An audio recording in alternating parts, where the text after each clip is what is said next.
आखिर कैसे 3000 किलो के आइस ब्लॉक को दुनिया के सबसे गर्म रेगिस्तान से सही सलामत एक कोने से दूसरे कोने तक ले जाया गया। और लाल किला के बारे में एक ऐसी बात जो बहुत कम लोग जानते हैं, और पाकिस्तान का एक ऐसा अजीबोगरीब कानून जिसे सुनने के बाद आपके भी होश उड़ जाएंगे। और क्यों ये डॉग रोज अपने मुंह में टिफिन दबाए 2 किलोमीटर तक दूर जाता है, और भगत सिंह को कभी फांसी की सजा दी ही नहीं गई थी, फिर उन्हें फांसी क्यों हुई। ऐसे ही फैक्ट्स जानने के लिए बने रहिए हमारे साथ वीडियो के अंत तक। नंबर 1 दोस्तों, ये बात है 1959 की, जब एक 3000 किलोग्राम के आइस ब्लॉक को ट्रक की मदद से 8500 किलोमीटर का लंबा सफर तय करके 28 दिनों में दुनिया के एक कोने से दूसरे कोने तक ले जाना था। लेकिन समस्या ये थी कि इस 8500 किलोमीटर के लंबे सफर में 2500 किलोमीटर का सफर सहारा रेगिस्तान से होकर गुजरना था। और सफर के दौरान इससे भी बड़ी समस्या ये थी कि आइस ब्लॉक पिघलना नहीं चाहिए। लेकिन ये कैसे संभव था कि 50 डिग्री सेल्सियस वाले गर्म रेगिस्तान में 2500 किलोमीटर के लंबे सफर के दौरान बर्फ न पिघले। लेकिन सवाल ये उठता है कि आखिर इतने बड़े बर्फ के ब्लॉक को नॉर्वे के मोरियाना से अफ्रीका के लिब्रेविले शहर तक क्यों पहुंचाया जा रहा था। दरअसल इस अनोखे सफर की नींव 1958 में रखी गई, जब यूरोप के famous radio network radio Luxembourg ने पूरी दुनिया को एक असंभव चैलेंज दिया। चैलेंज ये था कि अगर दुनिया का कोई भी इंसान आर्कटिक रीजन से अफ्रीका तक एक आइस ब्लॉक को लेके जाता है तो उसे हर 1 किलो बर्फ पर $16,000 का इनाम मिलेगा। और इस हिसाब से 3000 किलोग्राम बर्फ को आर्कटिक से अफ्रीका तक लाने पर $48 मिलियन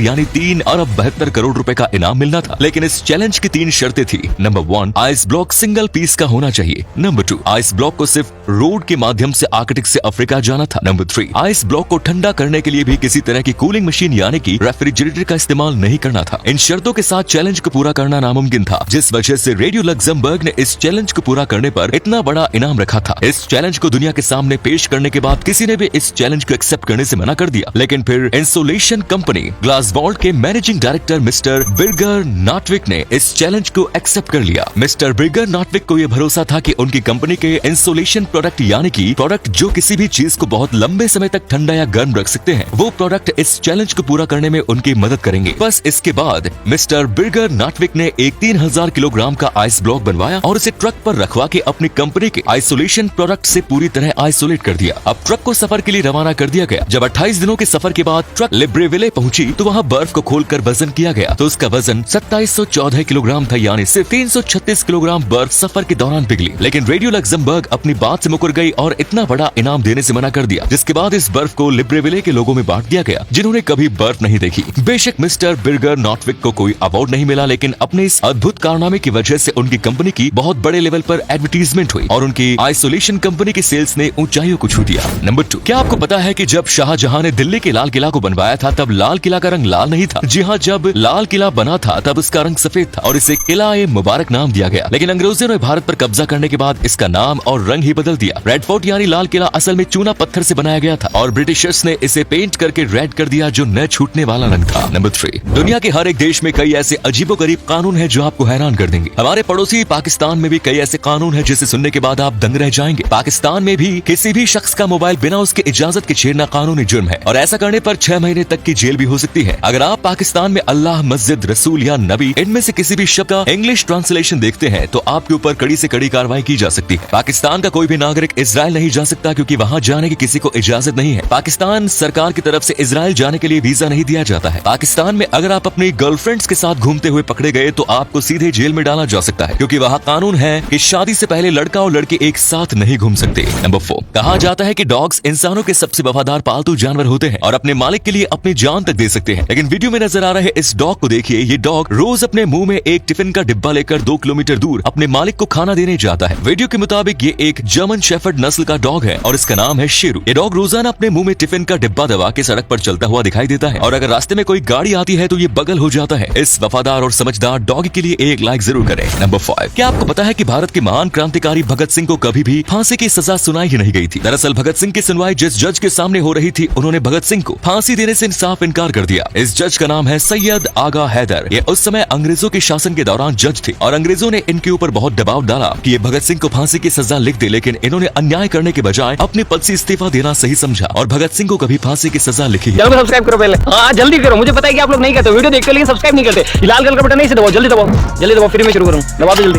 दबा दिया, घंटी भी दबा देना, ठीक है। नंबर 6, इस दुनिया में एक ऐसी बीमारी है जो बीमारी अगर किसी को हो जाए तो वो इंसान बहुत ज्यादा खूबसूरत दिखने लगता है। कैलिफोर्निया में रहने वाली एम्बर गुजमान नाम की ये लेडी एक बहुत ही अजीबोगरीब बीमारी से जूझ रही है। इस बीमारी की वजह से उनकी स्किन बिल्कुल एक बार्बी डॉल जैसी दिखने लगी है। कई लोग ऐसा दिखने के लिए ये सर्जरी कराते हैं, लेकिन इन्हें बिना सर्जरी की किसी मिस्टीरियस बीमारी की वजह से ऐसा लुक मिल गया। नंबर 7 दोस्तों, सम्यक जैन नाम के इस लड़के से मिलिए जो विजुअली इम्पेयर्ड है, यानी आंखों से देख नहीं सकते, लेकिन इसके बावजूद इन्होंने ऑल इंडिया यूपीएससी के एग्जाम में 7th रैंक हासिल की है। इन्हें यूपीएससी के एग्जाम में लिखने के लिए एक राइटर तक की जरूरत पड़ी थी और इनकी राइटर इनकी मम्मी थी। इन्होंने सिर्फ 2nd अटेम्प्ट में यूपीएससी का एग्जाम क्लियर कर लिया था। सम्यक दिल्ली के रोहिणी में रहने वाले हैं और इन्होंने लॉकडाउन में यूपीएससी की तैयारी के लिए दिन रात एक कर दिया और उसी मेहनत की बदौलत ये ऑल इंडिया यूपीएससी 2022 में 7th रैंक पर है। तो इसी के साथ वीडियो एंड करते हैं। वीडियो अच्छी लगी तो लाइक करके शेयर जरूर करें। धन्यवाद।